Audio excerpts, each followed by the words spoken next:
To za mu ci gaba da inda muka tsaya kan bayani akan Zoom. A bidiyo na baya mun riga mun yi bayani kan yadda mutum zai iya joinin ya shiga mitin na gaggawa ko kuma zai iya creating account. Abu na gaba da za mu duba shine bayan ka yi creating account ɗin, yanzu za ka yi sign in. Sai ka zo nan wajen sign in ɗin ka danna sign in. Yayin da ka danna sign in, idan baka kamar yanzu wayana yana da fingerprint, sai yake ce min in sa fingerprint ɗina. Idan ba fingerprint kake amfani da shi ba, zai nuna ma inda aka sa username da password ɗinka ko kuma email ɗinka da password ɗinka, saboda email kake yi amfani. So sai ka sa email ɗinka da password ɗinka. So kamar yanzu ni na sa fingerprint ɗina, ina sawa zai shiga Zoom. Yayin da ya shiga Zoom, idan za ku gani, za ku ga cewa abin nan akwai abubuwa a sama, akwai su kuma a ƙasa. So ɗaya daga cikin waɗanda mu duba shine wayannan abubuwa a sama na saman suna da alaƙa da na ƙasa, saboda lokacin da ka danna meet and chat ɗin nan ne na ƙasa shine wayannan suka fito. Wannan shi ma meeting ne na gaugawa kamar wanda muka gani can baya, kamar kai kake so yanzu ka kira meeting ɗin.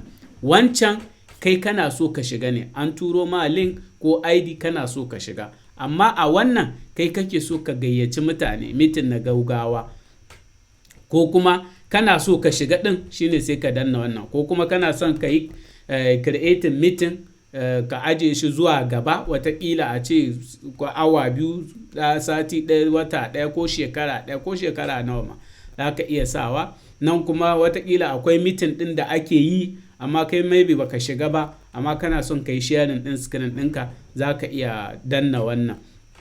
A ƙasa kuma za ku ga akwai add contact. Wannan add contact ɗin kana iya, idan har kai mai mutum ne mai alaƙa da Zoom sosai, so duk mutanen da suna da Zoom account su ma sai ka yi adding ɗinsu a matsayin contact ɗinka, saboda yayin da kai creating meeting za ka iya abin nan, kana iya ka sa su kai tsaye ka kira su, ko kuma ka kira mutum ta Zoom ɗin ba tare da sai ka koma kana tura mai link ba. Abu na biyu, so kafin mu je waɗannan ɗin bari mu duba wannan. Idan ka zo ka danna new meeting ɗin nan, kana danna shi, abinda zai buɗe ma zai ce ma kaga ko wannan nawa video ɗin na ce off, shi ma use personal meeting ID na ce shi ma off.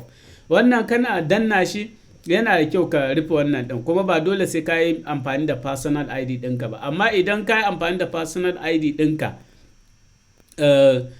kamar ka yi amfani da shi, za ka iya tura mutane su shiga mitin ɗin, amma ba dole sai ka yi amfani da shi ba. So kana danna wannan mitin ne na gaggawa kake so ka kira jama'a, kana danna start a meeting, zai shiga ya buɗe mitin ɗin.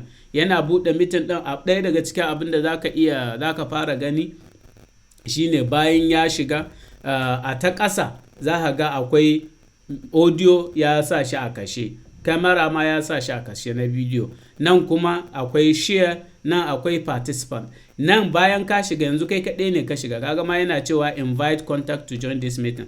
Fatan za ka iya kiran wasu mutane su zo ɗin, saboda meeting ne na gaggawa ka buɗe, kana iya zuwa nan sai ka wajen participant ɗin, in kana ra'ayin ka sa mutane sai ka danna, kana danna zai buɗe ma wannan. Idan akwai mutane a ciki, za ka ga list ɗin sunayensu a nan. Na biyu, daga nan ƙasa za ka ga akwai invite. So kana iya zuwa wannan invite ɗin sai ka danna shi, shine za ka iya gayyatar mutane. Kana danna wannan invite ɗin, za ka ga ya tura ma cewa kana son ka tura SMS message ne na link ɗin da za su shiga meeting ɗin. Idan inda yana amfani da signal nan ma ya nuna, ko kuma kana son ka tura musu ta email ne, idan kana son ka tura musu ko Gmail ko Outlook, ko kuma a'a kana son ka tura ma contact kamar na wayanka ne ya zo ta waya, kana da wani contact, sai idan ka danna nan zai je contact ɗin wayanka ya ɗauko sai ka tura mai, ko kuma a'a kana so ka yi copy ɗin link ɗin meeting ɗin. Idan ka yi copy ɗin link ɗin wannan meeting ɗin, yana nufin cewa za ka iya zuwa ta WhatsApp sai ka tura mutum wannan link ɗin. So ta yanda aka yi kenan, idan ka shiga meeting na gaggawa sai ka abin nan ka gayyaci mutane.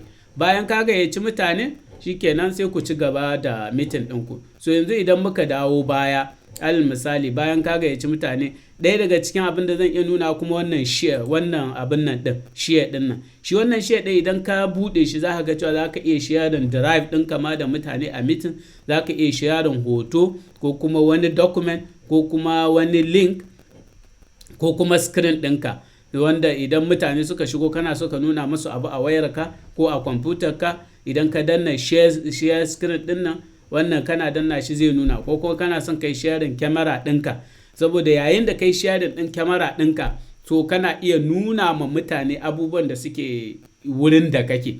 Kamar alal misali a ce na zo ana wani taro ne sai na sa share kyamara, so yayin da na jujjuya ko ta ko ina mutanen da muke mitin da su za su ga cikin harabar da nake da sauransu.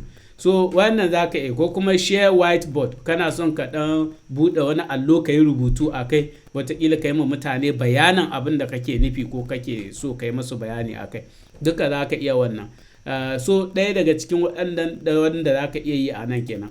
Bayan haka a ƙasa za ku gana akwai wajen more, idan ka danna shi ma akwai abubuwan da za ka iya caccanza, kamar kana so ka tura sako ta chat, yanzu ana cikin mitin ɗin nan kana so ka tura mitin, ka tura sako a cikin mitin ɗin nan, za ka rubuta sako haka ko ka rubuta wani abu ko kuma wataƙila godiya ko kuma a'a kana da tambaya, sai ka zo nan ka danna wajen raise hand ɗin nan, kana dannawa zai nuna ma cewa wanda kuke mitin ɗin kana da tambaya. Na biyu, ko kuma mutum ya yi abu mai kyau kana so ka tafa mai, sai ka zo nan ka danna, kana dannawa zai nuna kana tafawa. Ko kuma ya kasance a'a kana son ka yi approving, wani ya faɗi wani abu kana son ka ce okay, ko kuma a'a dariya da sauransu dai, wanda in ka danna nan za ka iya ganin emojis da yawa waɗanda za ka iya nuna yanayin yadda kake ji game da mitin ɗin. Wataƙila kuma ɗaya daga cikin abin da ya gani meeting settings, ko da ka shiga meeting ɗin kana iya ka shiga ka canza wasu abubuwa da ba ka so a cikin meeting ɗin. So amma ba wai dole bane sai ka canza wa'annan a lokacin, amma kana iya ka shiga ka canza wasu abubuwa da ba ka so. Abu na gaba kuma a nan cikin mode ɗin ma idan ka duba akwai background and filters. Yayin da ka buɗe kyamaranka, wataƙila ba ka so ka ga inda kake, ba ka so ka ga mutane su ga inda kake ko da yanayin wurin. So kana iya ka zo nan background filters sai ka caccanza, kamar yanzu na alal misali za ka ga background filter ɗina, so amma ina son in canza bayan, kaga in na danna wannan bayan ya canza, ko kuma a'a ina son in canza zuwa wani daban. So yanayin da kake so mutane su gani, wani ya gani sai ya zata cewa a mutum dai ba zai ga bayan ka ba da kuma mutane. Alal misali kana gida ne, yara suna wucewa ko kuma matarka tana wucewa da sauransu, kaga mutane ba haka so mutane suna ganin mutane na wucewa ba. To irin wannan kana iya zuwa sai ka canza wannan background filter din. Idan ka canza, ko ka yi sa shi a blur, ko ka sa shi a wani kala daban, ko kuma ka sa shi a wani hoton da kake ra'ayi. In kana so kana iya danna wannan plus din, idan ka danna shi zai je ya ɗauko hoton da kake ra'ayi sai ya sa ma shi a matsayin background ɗinka.